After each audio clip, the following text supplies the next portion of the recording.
Hi. Good to be with you Yeah. again today Yep. as we reflect on the YouVersion app Bible verse of the day. And today it's from? Isaiah 41 verse 10.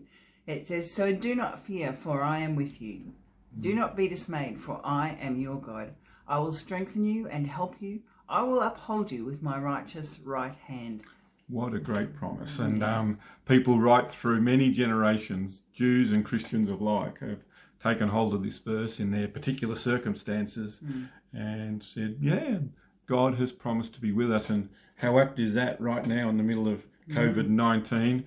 Still, many of us in our homes in isolation, fearing for what might happen around the world. I got an email from friends of ours in Mozambique saying the level of fear and that's going around their community. It hasn't hit yet, but they're just fearful of what it's all going to mean. This is an important verse for them to be reminded of. We talked to our daughter last night in Melbourne, who is also struggling with just being stuck inside. That's a dilemma for her. She's not managing it so well. So how do we do this? How do we keep our heads straight and enable us to get through this time?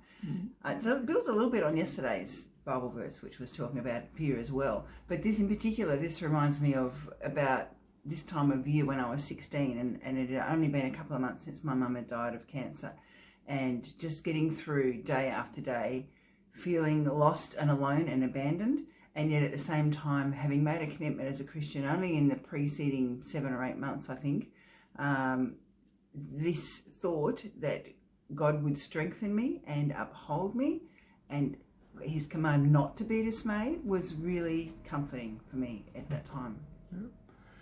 It's interesting, isn't it? God needs to constantly remind us that the way in which he set up the world, the way in which the world works, yes, things go wrong, sometimes because of what we've done, sometimes God's judgment, but just sometimes the way the world is. That's right. Yeah. Your mum died of cancer and it wasn't your fault or anything of God's judgment. It was just the way it was. And God was saying, I get that.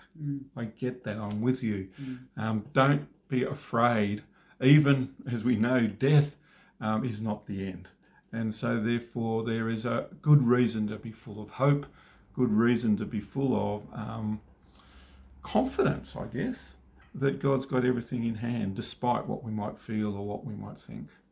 And apparently there's 366 do not fears in the Bible. Yeah, that means there's one for every day of the year, including leap year. Yeah. It's a leap year this year. So God really wants to underline that, doesn't he? He says not to fear, and he's given us ample supply of do not fears in the Bible. So let's keep holding on to that. So God's promise is that in those moments when we feel like that, God will strengthen us and help us. And that's what you were saying, Jenny, in your grief, in your sense of abandonment, I suppose, with your mum dying and being left alone.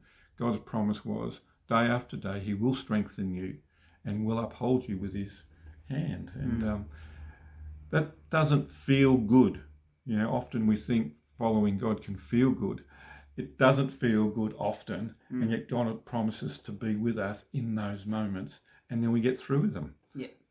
I have to say I wasn't left alone either. It might have felt like that at times, but I had a really great family, my sister and dad at home with me, 2 other sisters who'd left home, a really great girlfriend who lived around the corner, and so God was providing people around me. And it's easy to think that there's not people who can be with you during times like this, but actually if you think about it, there'll be someone who you can talk to, someone you can touch base with, someone that you mightn't have heard from for a long time. Well, why not give them a ring or shoot them an email or send them a message? It's not hard to make that level of connection. Yeah. And so when God says he will strengthen us, that strength might come from a lot of different places. It might be an inner strength, it might be a friend, it might be a phone call, it might be reading the Bible in your prayer time, reading a book, so many different ways. And part of this, I think, is encouraging us just to be alert to the ways that God is strengthening us. God is there upholding us, and to listen and be aware of it and to grab hold of it when it comes. He's aware. He knows. He's with you. So do not fear, God says, for I am with you. May God bless you today. Yep. See you later.